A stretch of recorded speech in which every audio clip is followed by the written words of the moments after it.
ang 2025 ni Kim Chiu, yung po ng nakaraang taon. Yes. Big thing para kay Kim Chiu ang dumaang 2025 kung saan ay isa na nga sa highlight nito ang kalang moments ni Paolo Avellino na labis kinakiligan ng fans. Yes. At dyan lamang kayo ha, Ay. baka naman bigla kayong lumayas. hindi pa kami Mamaya pa yun. nagsisimula. Pag-usapan na muna natin to. Grabe ka. Totoo naman, nakita mo yung mga pictures, yung mga photos na pinost ni Kim. From January to December. Ang daming larawan, ang daming kasi shots totoo sila ni naman. Paolo.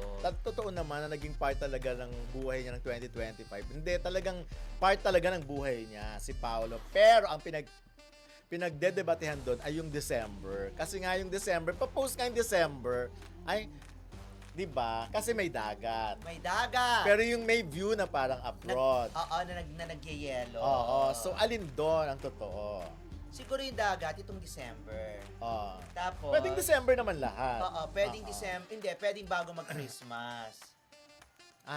Okay. Bago mag-Christmas, and then, yung abroad, after Ato na, Christmas. So, kaya, during Christmas. Kasi ang dami talagang nagtatanong sa akin kahapon dahil nilabas nga yun ni Kim kahapon, di ba? So, tinatanong nila, ano ba to? Pilipinas ba to or abroad? Yung dagat medyo feeling ko dito talaga eh. Kasi yung araw din, okay. Ganda. Araw ba yun? Oo. Pero yung parang, wala bang ganun? Hindi parang, yung maraming ilaw kasi. parang overlooking, tapos parang may, hindi kasi antipolo lang yun.